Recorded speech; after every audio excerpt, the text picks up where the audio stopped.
Hey, Lisa. Morning. How are you? Good. How are you doing? Good. How are all the girls doing? You got back from the desert, right? Yeah, I went out Saturday and I guess I got there Saturday afternoon and then I got home yesterday afternoon. So it was just a really quick trip, but Okay. it was nice. We just literally sat by the pool. We did not go out. We ate dinner at home. It was perfect. How fun. How fun. I did come up with a meditation last night if you want one, but I don't have to always do this. So whatever you guys want. I appreciate that you do it, Janet. I really like your meditation. So, hi, Noreen. There's a face. So is Noreen Liz's aunt? Yes, yes. Oh my God, how exciting. I'm Dan's aunt, Yeah. and Liz married Dan, and yes, we're all Okay. good. Fun to meet you in I'm so happy to be here. Thank you. person. Oh my gosh. Like, I'm gonna hang on, guys. I'm gonna just stop. Know them, but that's my niece Colleen. That's like my heart. Hi. Hi, Colleen. How are you? Hello. Good. How are you? We're excited because we've met Noreen, but we've never seen her. So she's joining us today. So that's really Hey. exciting. And she's the aunt of someone on the call too, Colleen. So it's funny Oh. how this all works. That's funny. I I'm know, so excited. And Colleen, where do you live? I live in Richmond, Virginia. Oh, okay. Yeah. Oh, get people from all over the place. All over. I know. And hey, good morning, Donna. Did the video link work so that you could get, it did not. Okay. Let me try and send you something else. Okay. It's our YouTube channel because I haven't really had time to update the blog. Sure. So I think might have just helped if I just sent you the link just to the one video. I think you just missed one, right? Right. Okay. Yeah, it's showing up with a little cartoon that says, oops, something went wrong, try again. Okay. All right. We don't like cartoons like that. No, we don't. I love you. Although it was better than saying, oh, the whole thing just crashed or something, Yeah, it says snap, doesn't it? Snap. So yeah, so I'll get you a link to that last one. And basically we started this final chapter together, the Breaking Old Agreements. This is an awesome book. It's a great book. And we didn't make it halfway through in the discussion because it's there's a lot in there. So we'll pick up there, but I will send you the link just to that one video. Thank you so much. Okay. But the free time I had set aside for doing that got evaporated anyway because we spent the entire day until like 1 a.m. at the emergency room Oh, with Jess. what's going on, Donna? We have not been good about walking very much this last couple of months, the holiday season, and then we both got COVID, and then it seemed like it took so long for us to recover. We stopped walking, and then my bunions flared up and I couldn't walk at all and had to get a cortisone shot in order to be just a mess. But we've been doing, like every few days, we've been going out and walking, and we'd get only a block or two. And one of us would say, like, I got to turn around. Either my feet won't do it, or he was having muscle spasms, and it got worse instead of better. Like he couldn't walk it off. So also I noticed that he was like just a little bit short of breath coming up the stairs. We were 3 flights from the parking garage. So, and then he said something about his arm hurting. And I said, I think maybe we need to call somebody and see, if we need to go to whatever. And they said, oh yes, it could be deep vein thrombosis.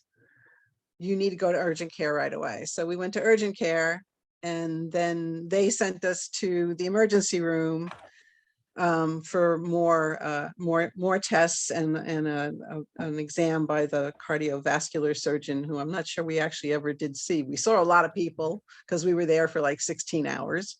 Oh, But the long and the short of it at this point is it's an occlusion.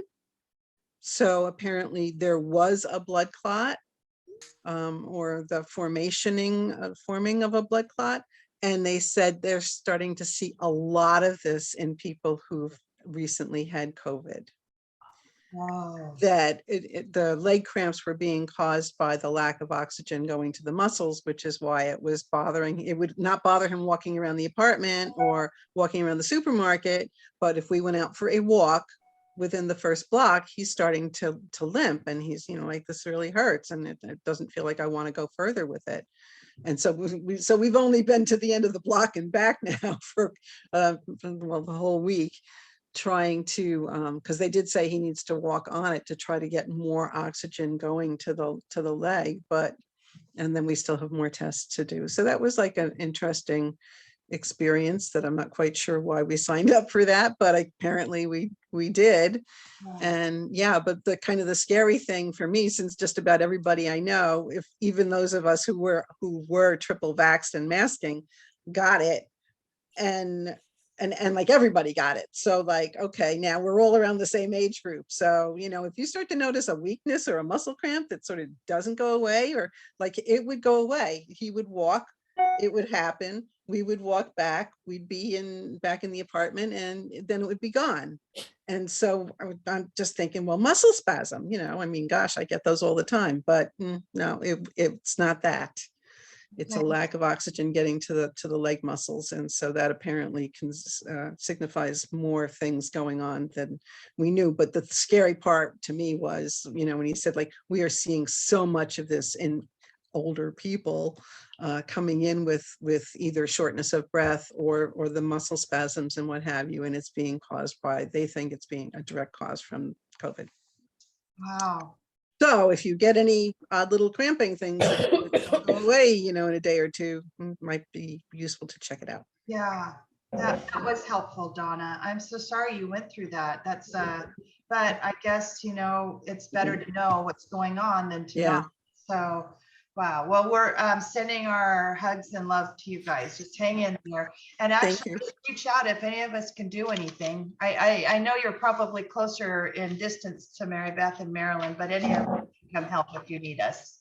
Thank you so much. I appreciate that. We're happy you're here. Hi, I'm happy Sita. to be Nice here. to see you. Hi, Sophie. Hi there. Nice to see you. Morning. How are you doing, Sophia? I think you had a cat emergency last week. Oh, I have had cat and kid emergencies. It's kept me on my toes, let's just say, since last I was here. So I'm glad to be here, you know, where it's calm. Yeah. Mm. So everybody's okay in your house. Yep, everybody's okay. Okay. I just want to say, you know, Donna, I'm so sorry to hear that, but I'm not surprised, because I think what a lot of what I'm hearing in healthcare circles is that they really don't know. They're not going to know for a really long time until what the actual, you know, ramifications of having COVID are, you know. Right. So that's what's really scary about it, because as you said, you know, even if you've been vaxxed and boosted and still, and it seems And we like, had it. Yeah. yeah, you had, even though it seems like it's mild, that's what's that for me in healthcare circles, that's what I'm hearing, is that they just really don't know, you know. Yeah. So- Now let me ask you this, Betty. Is there any indications of people, because there's a chance that all of us have had it, but we were asymptomatic. Is there any indication of people that were asymptomatic, so mild that we didn't even know we had it? I don't know about that, but I will tell you that I actually don't think I ever had it, because I've never, you know, I was never sick, but I was thinking about maybe getting one of those antibody tests, you know, just to kind of see.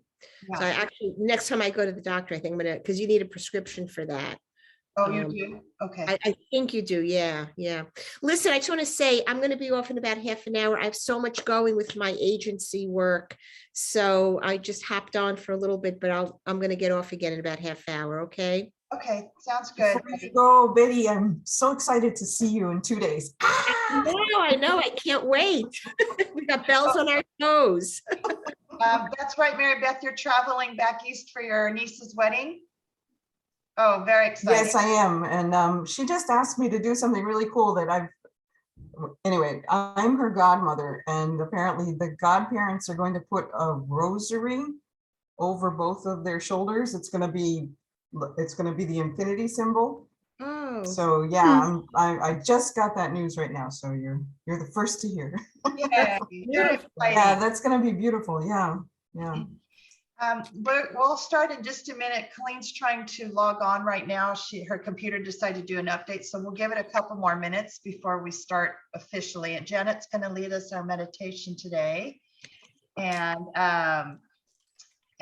we're going to plow. Where's Marie go on my screen? There you are. We're going to continue to plow through this last chapter, right? Yeah. Hopefully then we go on to prayers after that, or is that just for our, I mean, not prayers, heaven on earth, is that the next one after that? Yeah, yes, that's the next one. And then we could probably combine the prayer. There's some really pretty prayers I mean, they're beautiful, the words, especially the love one, Okay. that we could probably just, read through on with the group, for me, it's interesting because you have these four principles that we're reading about, but the bulk of the most important information that brings us more into awareness is at the end of the book. Okay. The one time I decided not to read ahead. I know for those of us who are ADD, we normally read the end before we read the beginning. I wish I had done that. Okay, so it's going to help me, right, Marie? It's going to help me put it all together. Oh, Yeah. here's Liz. Liz is joining us too. Good. Hi, Liz. And in the car. I'm always in the car on the go. Colin, we're running a little behind on taking Colin to school this morning. That's okay. That's kind of, yeah. Are you doing okay? Yeah. We have a lot of running around errands to do today, and I'm like really tired already. But other than that, we are good. Okay, that's good to hear. I wonder if Liz even do you know your aunt's on the call, Liz? Yeah, she told me she was gonna be on. We're happy to see her face. So, well, just I know you're not driving, or are you driving? I'm not driving. Dan is driving. Dan is on FMLA leave, so he's with me. Sorry. That's good. Why don't you say hi, everybody? Wait, is that there we go. Hi. Hey, Colin. He's like scared. Hi, Colin. It's Aunt Noreen. He's showing you guys his dinosaur egg. Hey. Colin.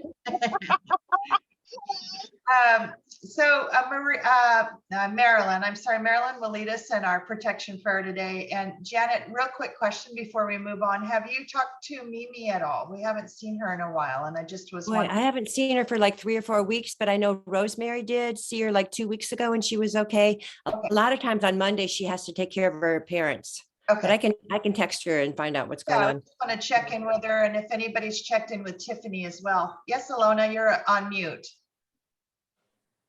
I was just gonna say, did anybody get a picture from Tiffany? Yeah, so let's check in with Tiffany and Mimi this week just to make sure everything's okay. I emailed Tiffany, and I have been really horrible at emailing her back because I did offer to make her food, and she said that would be great, and I have not emailed her back because I don't know, I've just been so tired and all over the place, but I will ask her for a picture and I will email her back, and I plan on taking her a meal. So Liz, when you talk to her, if any of the rest of us can do something like that, will you let us know? I think some of us are in close proximity, so we'd be happy to, if not make her a meal, at least buy her one. do you know where she lives? San Clemente, right? Yeah, I think she is in San Clemente area. I'm not 100%, but I think so. It's not too far. Okay. I'll reach out to her today. I'm so sorry. I've been so behind on all of that. No need to apologize. We're all there 100% with you. So don't worry about it. Sounds good. I will let you guys know, and I'll let her know that you guys are up for like maybe a meal train or something. So Yeah. I'll let her know. Thank you. Okay. Yeah. All right, Marilyn, are you ready? Yep, and also Idell isn't joining us today because they're on vacation, but she will be back. Okay. Get comfy, take a deep breath. And we clothe ourselves in a robe of light, composed of the love, the power, and the wisdom of divine consciousness. We wear it not only for our own protection, but also so that those who see it or come in contact with it will be drawn to divine consciousness and healed. Please let divine light surround us, permeate us, fill us up and emanate from us, reflect back to each other with the understanding that we are the light and the love, and we are one as light and love. And there it is. Thank you, Marilyn. All right, so we'll take another deep breath, centering ourselves. Hopefully feeling your feet on the ground or the floor, and feeling the energy from the earth coming up from the core of the earth, entering your feet, entering your whole body, and coming up through the top of your head.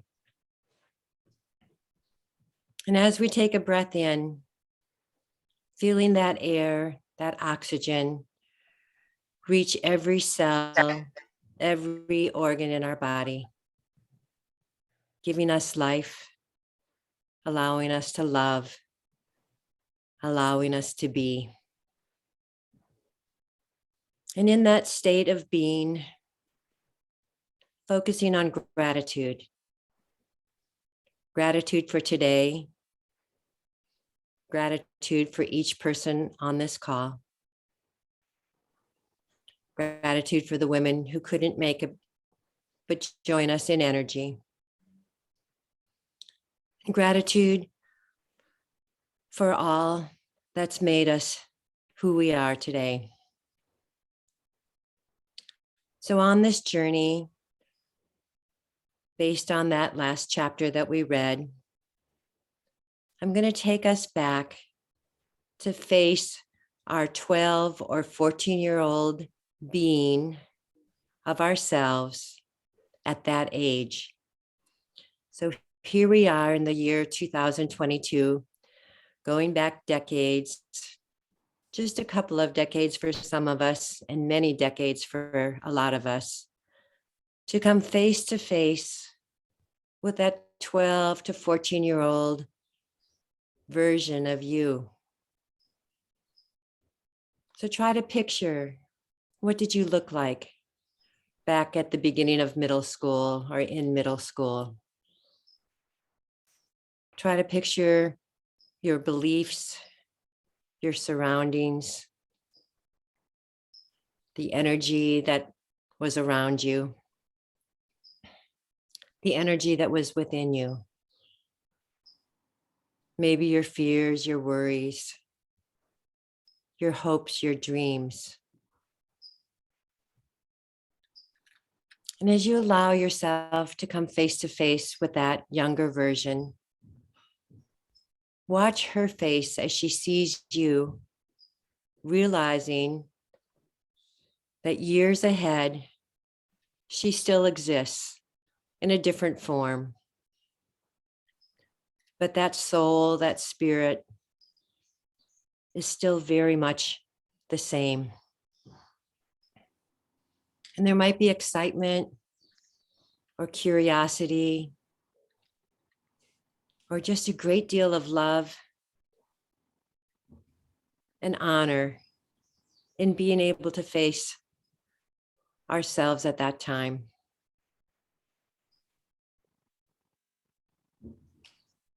And as the older being, we can start to let her know how proud we are that she made it through challenges and miracles and kept moving forward at times when it might not have been that easy. But we're able to encourage her to know that every challenge brought a blessing, and the blessing may be strength or awareness or inspiration or guidance or just that feeling of support, maybe of others, maybe of the spiritual support, maybe of her own strength. But allow her to see the pride you have in her for what she has ahead of her, and the encouragement you want to give her that absolute miracles occur along the way to make life very full.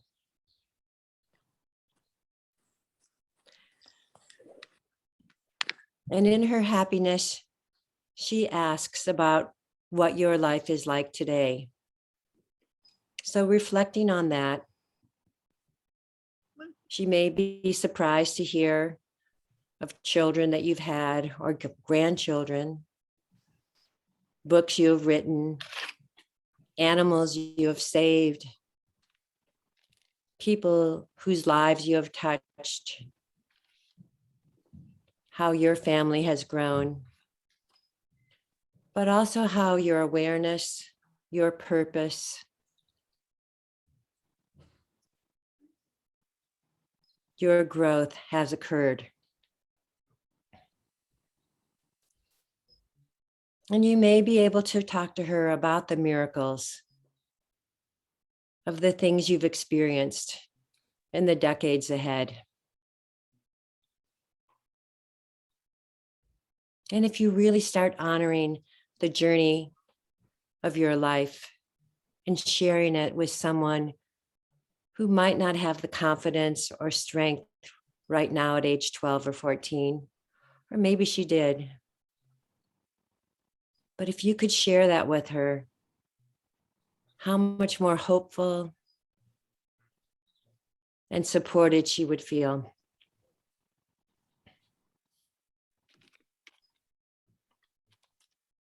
And as you're reflecting in the eyes and the face of each other, there's so much love and peace and contentment to feel that you are actually one. You are one with every phase of this journey called life, from birth till now. And explain to her that you're one with all the ancestors that went before you and the gifts they gave so that you can be here today. And you both feel like dancing with anticipation of what lies ahead, in spite of what we see as challenges, in spite of what we might hear around us. History has shown us with just your life, our lives, how well it can unfold. And as you merge to be where you are today, you go back to that state of gratitude. The state of gratitude for each breath you take, for each person that recovers, for each person who's touched your life and perhaps moved on. Gratitude for what lies ahead, and gratitude for everything that lies within you. And just as you are one with every phase of your life, we are one with one another. There is a oneness on the planet. And taking that into our hearts and souls, we breathe it in, feeling the health, the strength, the love, the ability to guide and listen to our guides.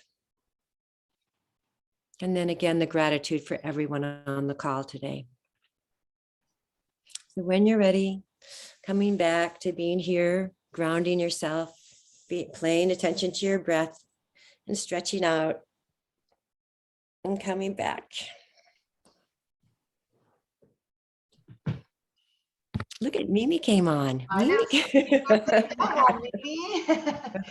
Colleen's here and Mimi's here. We have now two Colleens. Mimi, if you didn't know, we were just talking about you. So you're something. What happens when you hear someone talking about you? But just wondering if you're doing okay. So glad to see your face today. And you're muted. Hi everyone. Sorry, I've had a cold past couple of days, so trying to rest it out. Do that. Rest it out. But we're happy to see you, Mimi. Thank you. Thank you. Happy to be here too. Okay. All right. Marie moved somewhere else. I lost you. Oh, there you are. Sorry. Every time somebody jumps on the screen, I've got my hair pulled up. You move all over. Marie, I'm going to just let you jump in on this last chapter if you don't mind. I don't even have any leading questions. Let's go. Honestly, this chapter to me, it's the heaviest because he's really creating the map, right, of how you can begin to transform. And last week we touched upon the importance of awareness, and awareness is a key.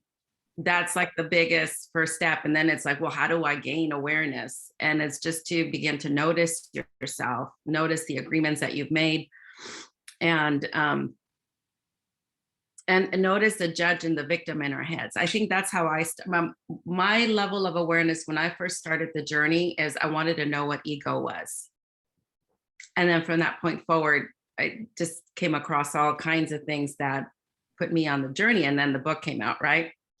So, and the other piece towards awareness is not just paying attention, but also learning to forgive, but not just forgive others, forgive yourself. And as a therapist, I often have clients that are angry at God. And it's learning to let go of that anger. And it's a big step, right? But even just to forgive ourselves is a huge step because we hold ourselves accountable for everything. The judge is constantly criticizing us, and the victim is always showing up, and our system of belief. So in order to go into this transformative stage, which is the mastery of transformation, it has to come through awareness first. So awareness is the big piece. And many a times people are like, well, I don't know how to begin that. And it's just simply just noticing yourself at times, noticing what your system of beliefs are, and noticing how you're applying it, what you're doing, just why you're saying things. That's the way it started for me, is that I grew up with a certain way of believing things. And then I started questioning, well, is this the right way to believe? Is this the way I should be approaching this? And as I was realizing it, no, that's not quite what I believe in, I began to shift the system of belief. Right now it's more evolved because it's all of this education, and then being with you guys, we have all of these different things. So through awareness then is forgiveness towards ourselves and others, noticing the judge and the victim and the belief system that we are in our that we participate in, and then also realize that the victim and the judge and the belief system is the one that controls our mind. And when you become aware of that and you start noticing more of these archetypes doing the work, is that you start shifting that and not allowing that mind control. And we talked, I think it was last week, we talked about, switching what the intra-dialogue of what we say to ourselves.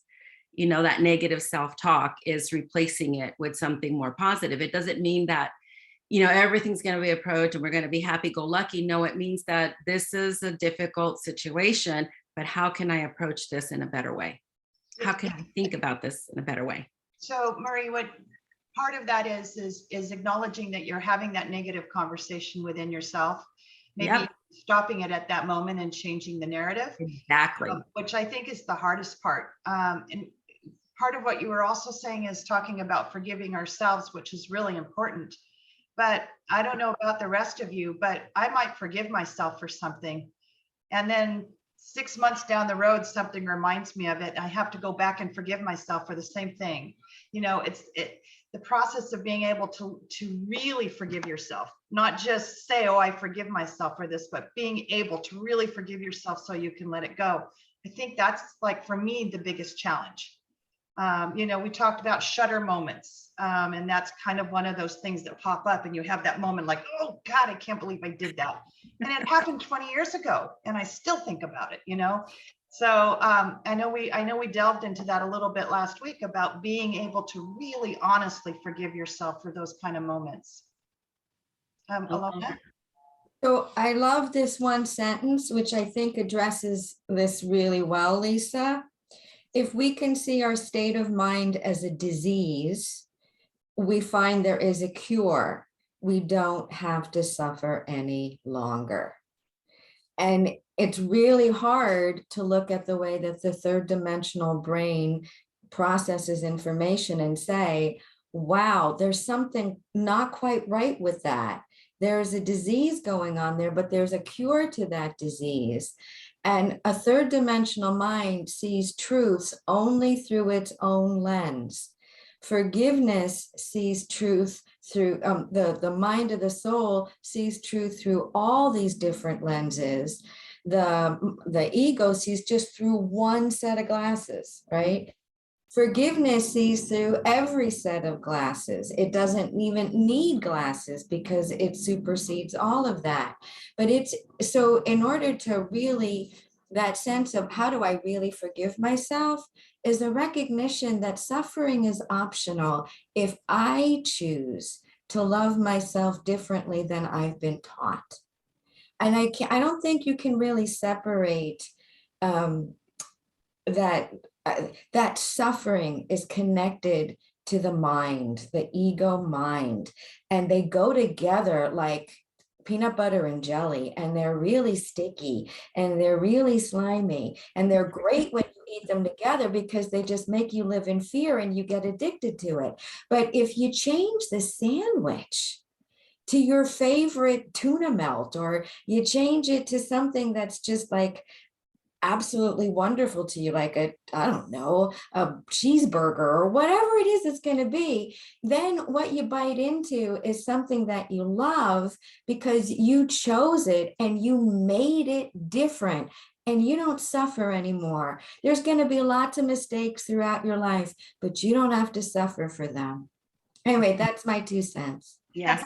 And now I'm hungry, Alona. Janet, did you want to say something? Yeah, I said it last week, but I was working with a man. He's made millions and millions of dollars, but he still hurts himself with his thoughts. And so I gave him that idea of just saying the words, this is interesting. And I was thinking about that with you, Lisa. If this comes back up and you go, wow, that's interesting that came back again, it neutralizes it to something where it's not suffering, like Ilona said, where we don't have to suffer. It's more like neutral, you know, and we're the observer. And that thing of this is interesting can apply to anything, you know, like, wow, this part of the journey is interesting too, you know. So that phrase really has helped me. This is interesting. Okay. Janet, what you're talking about is the second mind. And the second mind is the one that begins to create the new agreements, because you're literally looking at the old agreements and going, it doesn't work for me. And you start, the first mind is our domestication. The second mind is no longer innocent and doesn't know better. It knows, and it begins to create new agreements. So you just described the process of the second mind. I should read the book. He talks about three options that you can take. Each one is difficult in its own nature, which is going to take me to the initiation of the dead. That one to me is intense, but I'll start with the first one. So the first one, he talks about attacking the parasite, not feeding it. and not feeding it as some of that intra dialogue that we've had that I told you about that's negativity. Stop feeding it and replacing it with more a positive way of looking at things, a more kinder, gentler, compassionate way of looking at things. So it's not feeding it, right? And then, and then facing your fears one by one. And in the book, he talks about the parasite having 1,000 heads. Literally, it's facing each one of those heads, which is not easy when we're facing our fears, right? The second one is to stop. Hold on a second. We have to gain control of the emotions. So on the first one, did I say, when you're looking at the limiting beliefs. So you're knocking out those limiting beliefs and not feeding the parasite. And then the second one is really just taking inventory and control about your emotions. So whatever that fear is, write it out and what's an alternative way to look at it. So, and in the book, he tells you it's the long way to go if you choose this option, because you're literally going fear by fear or whatever that is for you, or agreement. And you're systematically writing it out and then replacing it with something different and then putting it into practice. And this is the longest way to go from what he states. And then the third one is the initiation of the dead, which this one to me, it kind of reminded me of, I was raised Catholic, so we had to go to catechism to learn to do First Communion and all of that. And it was reminding me so much of that, because the initiation of the dead, it means that you muster up the strength, the willingness, face the angel of death, because it's not a true physical death. It's a symbolic death that you're letting go of all of those things that you were taught and replacing it with something new and literally surrendering to the new possibilities, which is not easy to do in any shape or form. And you have to be willing, by allowing, he talks about the angel of death becoming that guide for you, because you're living in the moment. And it reminded me of Eckhart Tolle, who says that he lives without ego, right? And I always wonder, how can you live without ego? And he says, I just live in the present moment. The past is the past, and I take the learning from that and bring it into the present moment. And it's not an easy thing to do, you know. Betty left, right? Oh, darn. Because Betty practiced that, you know, in the Buddhist perspective, the suffering is really all of those attachments that we created. It's what keeps us in that constant struggle. And if we're just willing to let go of all of these attachments, whether it's the attachment to your job or the attachment to somebody you love and you can't have, or whatever that is, whether it's tangible or intangible, is the willingness to let it go. You know, even right, Marie, I think what you're saying is really important. So I'm wondering if we can discuss that before we move on. Well, no, this is where I wanted to stay, because good. To me, this is like, wow, you know, it's really big what you're being. It's not a physical death, but it's still, when we begin that transformation process, it really is the death of who we were and emerging into who we are becoming. And the work to get there is not an easy journey. So, okay, so I leave it now to all of you, because this is big. First of all, Janet, I think Face Your Fears would be the name of a good book, don't you? I know. I wonder if somebody should write that, right? Yeah. Do you know anyone that maybe wants to write a book called Facing Your Fears? Okay, so can we talk about attachments? Yeah. You know, it makes sense to me. I understand completely what you're saying. You got to just let it go, you know, like that frozen lady. I get that. I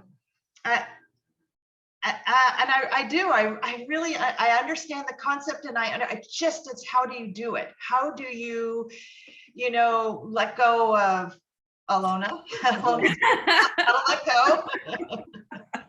So I think a better way to approach this is, who do I want to be? Who do I choose to be? What is the life that I'm actually seeking to lead? I don't think most people lay that out.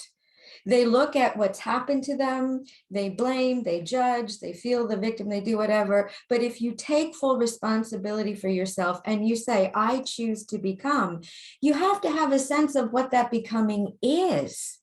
And I think so many people are missing that becoming. I want to lose weight and find a guy. I want to make $1 million and be able to travel the world. I want to have 6 kids and be with a man who's faithful to me.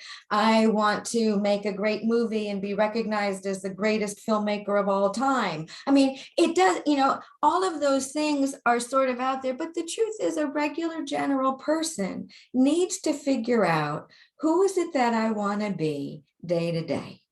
Right, right. Do So let's just say, using me as an example, because I'm really good at that. So certainly I've had a journey over the last few years of trying to develop, just like you said, find out who I am and find out when I'm the happiest and how I'm the happiest.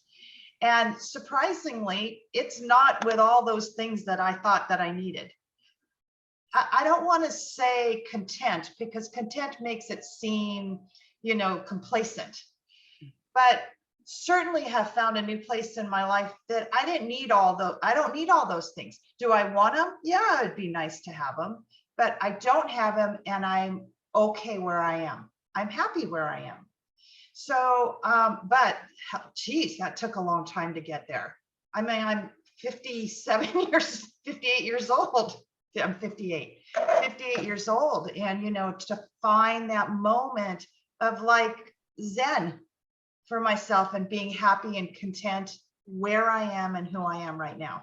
Certainly want more. Right. And I was just going to say, in that contentment, it's not like you're sitting there and saying, this is all there is. You're open to what the freedom that you have experienced in that contentment offers you. And that's really critical when you talk about transformation. I mean, many of you here have faced the cancer diagnosis. Marilyn, you often talk about the time when you slipped out of your consciousness and then they put the body back in when you're having chemo and you lived, but you could have died at that moment, right? Many of us have had, I'm somebody who can say, I don't have those huge, stories that, people are looking at. I don't have those huge stories. Have I had my own version of spiritual near-death experiences? Sure, but that's not the point. The point is we don't have to have those leap off the ledge moments to know what it means to live in joy.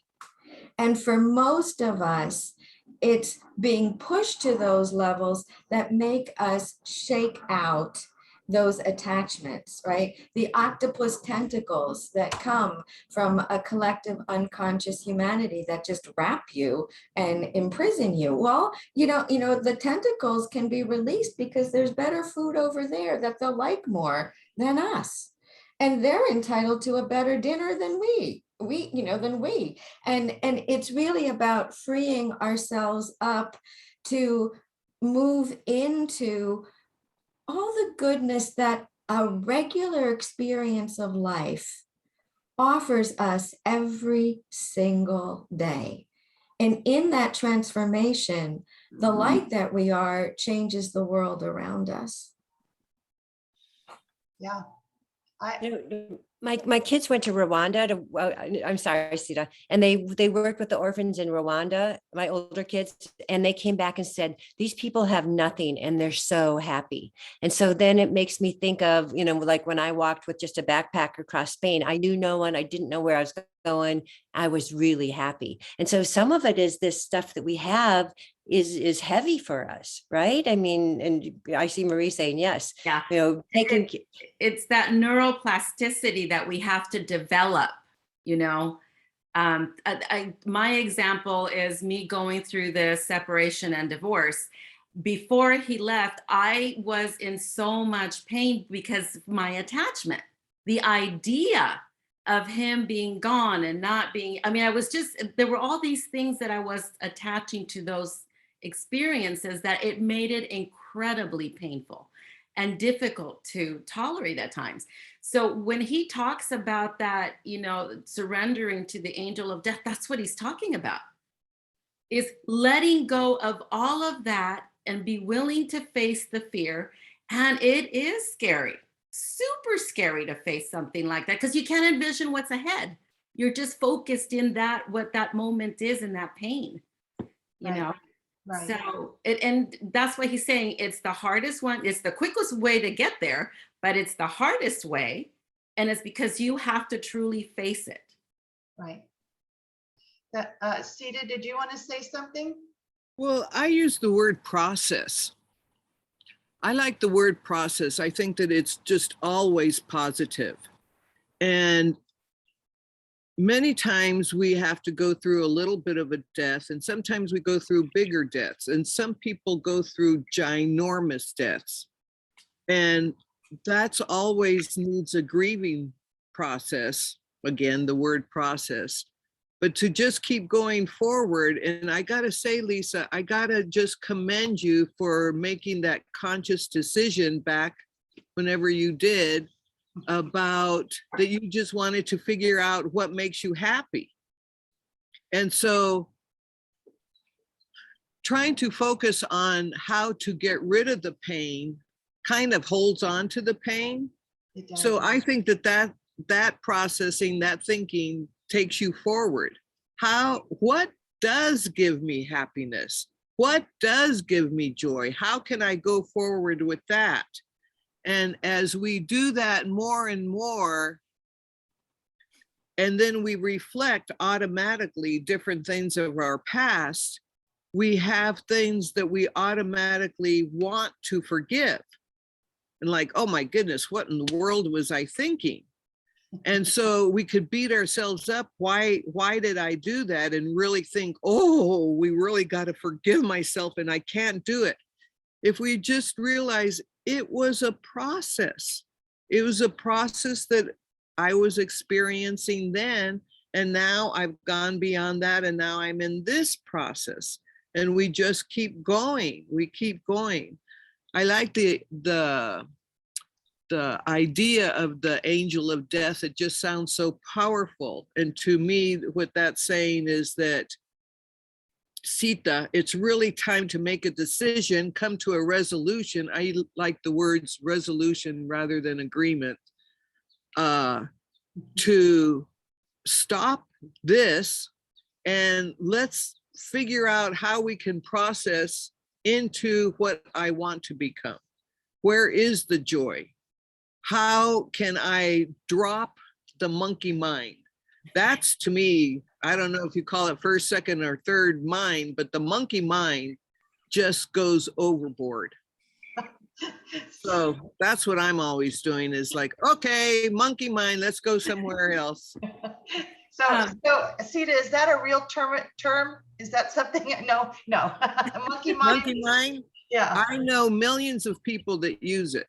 Okay. It's a real term. Okay. I'm writing it down because I like it. Okay. It's self-explanatory. It is. I mean the definition. It is. Yes. I was going to say, Sita, what you're describing is really what we all go through, is endings and beginnings.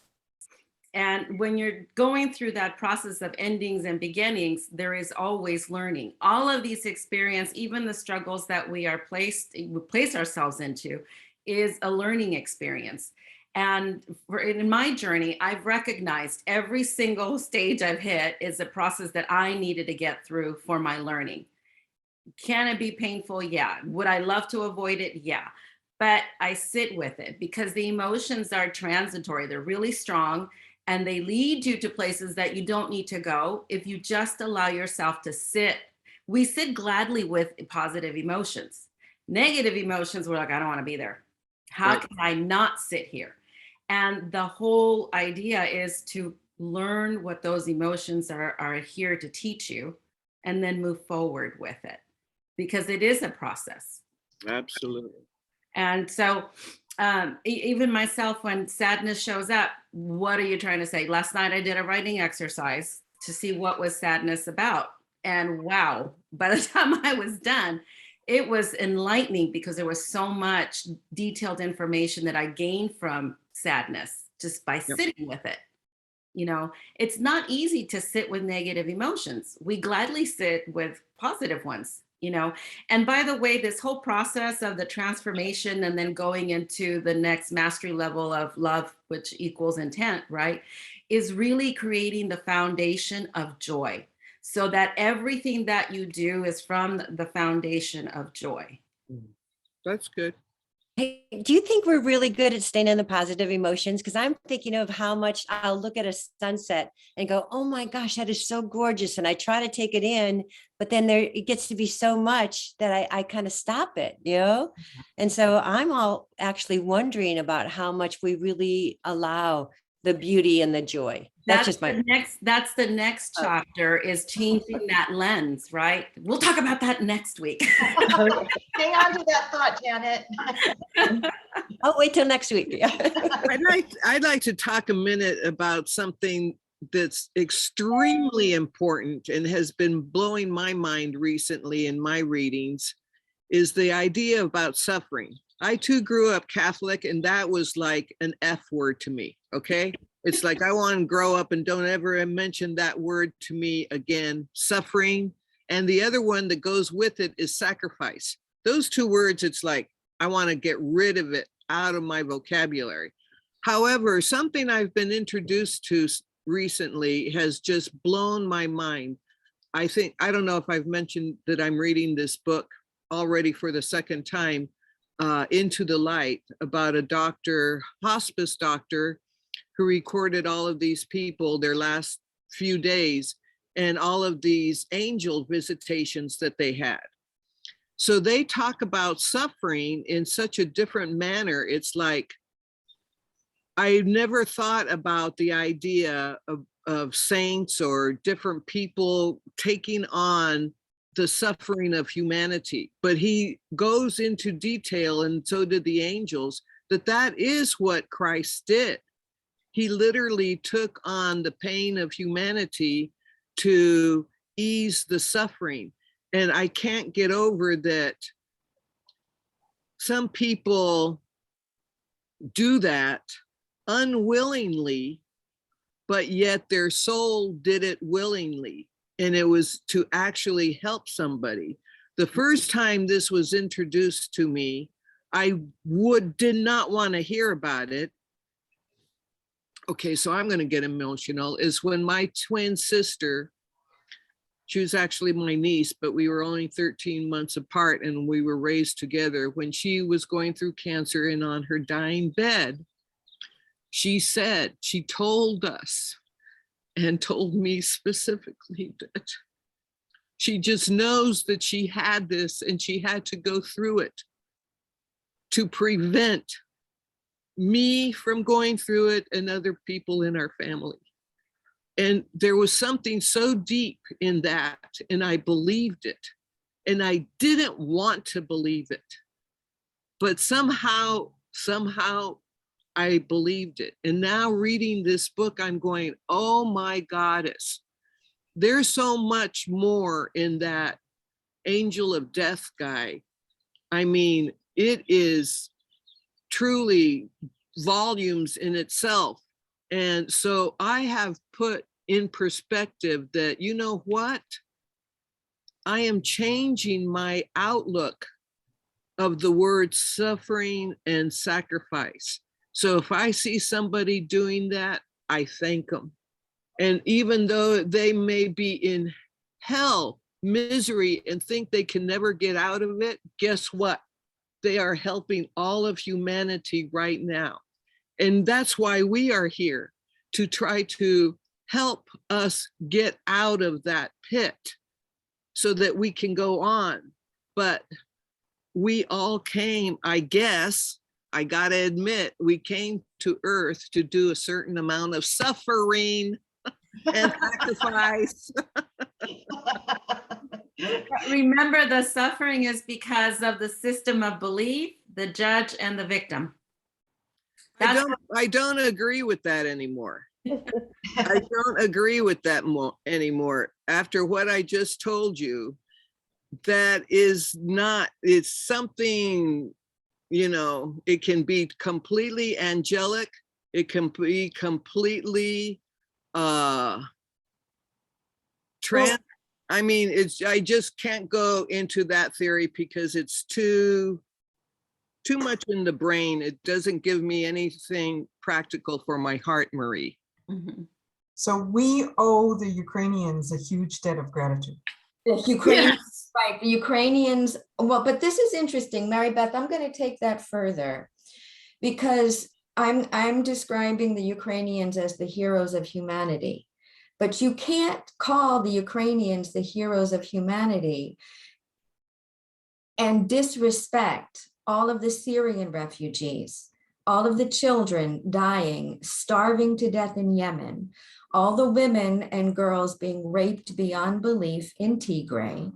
You cannot talk about that level of suffering alone. But what we are looking at is the globalization of power is really held within the European Communion, United States and European Union. So it places a global flashlight on the issue of war for all humanity. And this is really a major test of, do we as a collective civilization finally really choose to move beyond the level of the ego and discover what it means to serve each other rather than take from each other. It is a massive change in consciousness that's really required. And this oppression and heaviness that is everywhere around the world. Yes, the Ukrainians are the current heroes of humanity because of the role they're playing in the global spotlight. But this has been played by every, I mean, the Saudi Arabia completed like 81 or 84 executions in one day while nobody was looking for meaningless crimes when nobody was looking. It was buried in my local paper. When we're really talking about moving beyond suffering, we're talking about real personal responsibility for what gives our lives meaning and purpose, so that we don't have to collectively choose that as a way to discover that we have a spiritual home. That heaven has to be here on earth. And that's what he talks about in those last two prayers, which are absolutely beautiful. So this takes it to a whole different place. Okay. Ilona, do you still feel like we've got only a couple months and things will get better? 2.5 to 3 months. Yeah. Okay. Janet's got it on her calendar. She's writing it down. This is the day. This is the day. But it's wicked beyond belief, and the oppression around the planet. I mean, the only way I escape it is to move into 5D awareness and live from there, because it's so incredibly uncomfortable for me to even settle into it. I just as a side note, I had a chance to, I have friends that took in some Ukrainian family. They live in Slovenia. And so I got to meet them on Saturday. Mother and her daughter. Daughter's 25 and the mother is our age. Absolutely beautiful people, just beautiful. They've left their husbands behind because they have to fight, and made their way to an EU country so that they would have more opportunity in case they never get to go back to the Ukraine. Mm-hmm. And I looked at these people, and they are making their plans forward as if that's their new starting point, and they hope to go back to Ukraine. They hope to be reunited with their husbands, but they're making plans as if that might not be the option. And they were beautiful, and it was so wonderful to talk to them. But the one thing that they said is they could feel everybody's love in the world. And I thought that was super touching. You know, we're over here helpless. I'm like, what can I do? I have a couch. You know, you want to come to the United States, and we've got people, you know, and which is actually on their list of places potentially, because she could find work here. So, but we were just overwhelmed with the sense of helplessness, right? Like, here we are, and my friends have them in their home, and what more could we do besides throw money at it? But I did it's beyond resilience. It's I don't know what the word is to describe. Resurrection. The opposite of death is resurrection. And they're looking at resurrection. They're looking at how they're going to resurrect their lives and how they're going to move forward. The opposite of death is resurrection. Wow. Sorry, I got excited because we see Colleen's face all of a sudden. She resurrected. Colleen resurrected. It was very timely, Colleen. We still can't hear you, but we can see you. So that's exciting.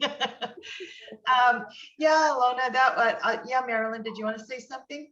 Yeah, I had a thought. It's really interesting, and it is such a powerful conversation. There's so much to it and so much to elaborate on everything.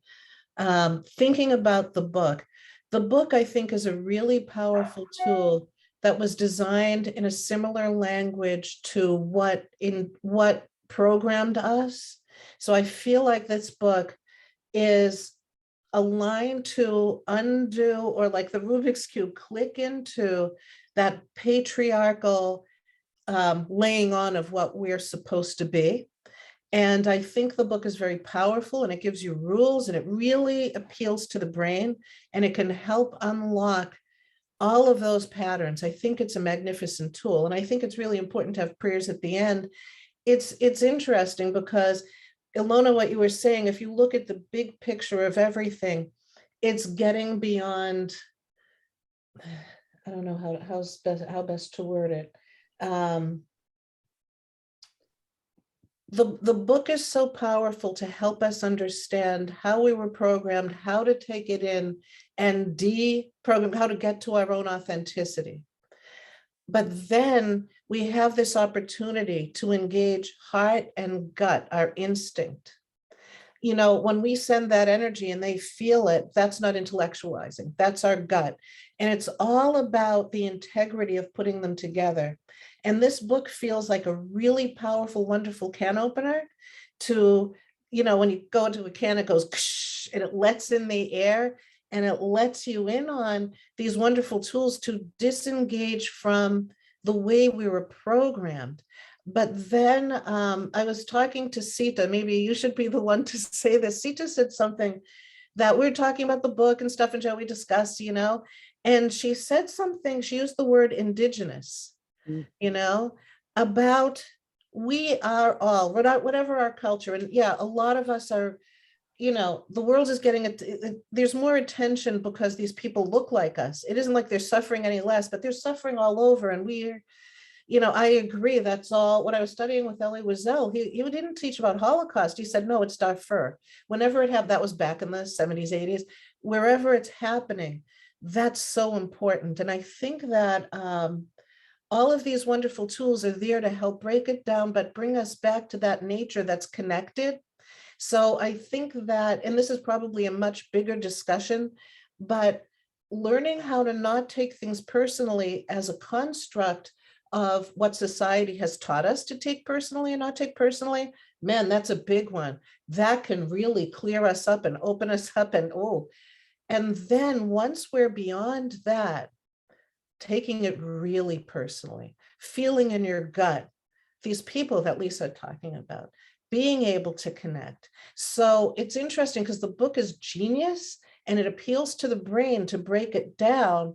And then I think it's helping to crack open the trickle effect, that how strong our gut is, how strong our heart is, and bringing us back to that, the unseen. So I think there are, you know, these are rules that are really great. And then you break them into pieces of the all. Does that make sense? Yeah, it does. It does. I mean, it gives you an awareness, you know, I mean, you're just muddling through life and moving through on this, you know, just moving through, and then you have now this awareness of your, you know, of your forward momentum, I guess. Now you have an awareness of how you continue on this path, because the book identifies it so clearly about ways to do that, or ways to. Well, the book breaks it down and says, if you break it down, you have some choices. And that's really wonderful. You have some choices to just, you know, you don't have to do that. And you don't have to, I look at that book more as what you don't have to do, because we were taught what we had to do, but it was so intellectual. Yeah. And once you break it down, it's interesting because, you know, another thing Sita and I were talking about, languaging. We're really having fun with languaging because we got together, you know, before COVID all the time to talk about, we're writing our books at the same time, and words are very powerful. And we would talk about Marshall Rosenberg, things like that. And I think that, again, the Four Agreements, it's genius for its time. It's been out a while because it's using the languaging to the same, similar, not the same, some of the similar languaging that instated, is that the right word, that put it in there? So it's helping us to get it out. But we don't want to limit ourselves there. Does that You make nailed it, Marilyn, because that's what I was saying, that growing up, you know, you believe that there's heaven and hell and there's purgatory, the in-between, and growing up in Catholicism, right? But right here, he's telling you, hey, you're doing it here. And Right. if you become aware, then you can change that and you can have heaven on earth. Right. And I just want to make a point. These aren't my bright thoughts or channeling. Basically, Sita got me to this point. I was like, oh, you know, because just the comfort level, it's really kind of fun. And the other thing is, when I was talking about languaging, you know, many of us have gone through the cancer experience. I've never liked fighting against cancer, the warrior. I'm not fighting myself. I thanked God for the cancer, and then I gave it back. Here, you gave me this as a gift, as a learning tool. Here, you can have it now. I'll do whatever it is I'm supposed to learn, but I don't need the cancer. But I didn't have to hate it.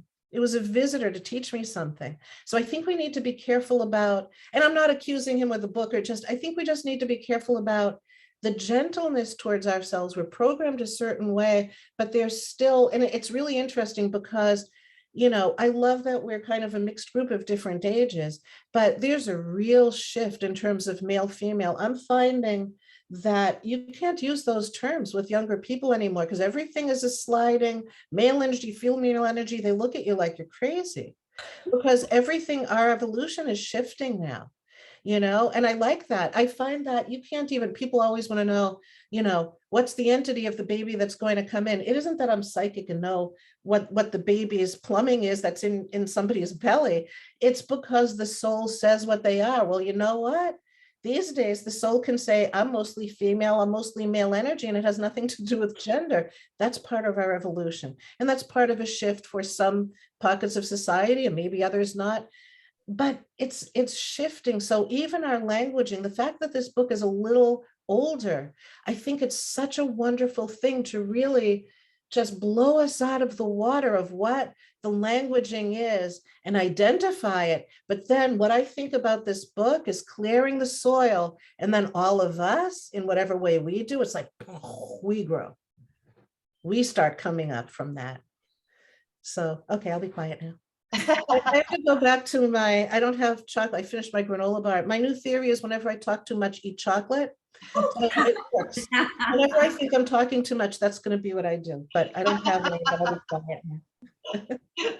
Huh, I wish I could set a guideline on eating chocolate, because, you know, I just pop it in my mouth every time I walk by. So well, this is with determination. I might have something sweet in my head to say, but it's enough. So I'll eat chocolate. Marie, I know that jumping forward, and we were planning to do the prayers next week. Is there one of the prayers we could do today to kind of finish up our day? Is something that I don't know, that's just an idea or suggestion to kind of see if maybe we could maybe the prayer of freedom. Okay, Let me see.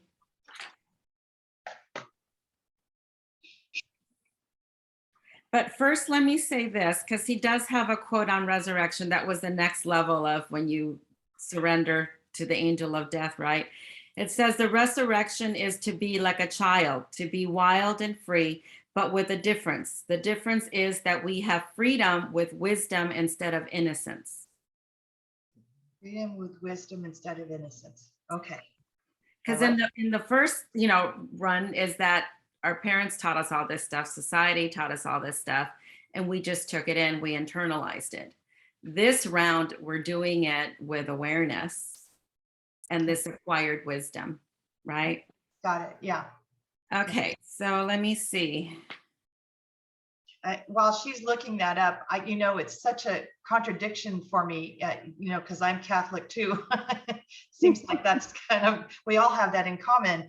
But some of these words are so, what we were raised on, the resurrection of Christ and, all of those things and the rosary and all that. And so it's all kind of like coming home, but in a really weird way, right? Because it's not how I was raised in Catholic Church, that, angel and death and fire and brimstone and, that's kind of stuff you wanted to avoid. And so it's kind of interesting that this book is telling us, no, let's embrace that. So I'm not the fire and brimstone, but Okay, so I got it. Prayer for freedom. It says, today, creator of the universe, we ask that you come to us and share with us a strong communion of love. We know that your real name is love, that to have communion with you means to share the same vibrations, the same frequency that you are, because you are the only thing that exists in the universe. Today, help us to be like you are, to love life, to be love. Help us to love the way you love, with no conditions, no expectations, no obligations, without any judgment. Help us to love and accept ourselves without any judgment, because when we judge ourselves, we find ourselves guilty and we need to be punished. Help us to love everything you create unconditionally, especially other human beings, especially those who live around us, all our relatives and people whom we try to love. We try so hard to love. Because we reject them, we reject ourselves. And when we reject ourselves, we reject you. Help us to love others just the way they are, with no conditions. Help us to accept them the way they are without judgment. Because if we judge them, we find them guilty, we blame them, and we have the need to punish them. Today is a very special day. Today we open our hearts to love again so that we can tell each other, I love you, without any fear, and really mean it. Today we offer ourselves to you. Come to us, use our voices, use our eyes, use our hands, and use our hearts to share ourselves in communion of love with everyone. Today, Creator, help us to be just like you are. Thank you for everything that we receive this day, especially for the freedom to be who we really are. Amen. Ooh, that was perfect. That was beautiful. That was appropriate. Thank you, Marie. Wow. Okay, well, on that note, if anybody doesn't want to add or anything, I guess we'll resume next week with our very last chapter and prayers. I'm gonna miss next week, so I'll be taking a continuing ed class, but just want to wish everybody good stuff for all the love that comes with the last chapter. Thank you, Alona. We'll miss you next week then. We will miss you. Yes. I'll see you, Alona, on Thursday. Huh? Yeah, I'm so excited. Fun. Wow. Have fun. Look at Mary I Beth. hope the weather holds clear, because I'm like, oh my gosh, I'm from California now. I think it's close to 70. You'll be bringing warmth You're with- kidding, really? Oh my goodness. We're digging out all the warm clothes we can find. Well, we'll miss you, Alona, next week. And ladies, thanks again for joining us. Mimi, it was great to see you. Colleen, finally to see your face. That was very exciting.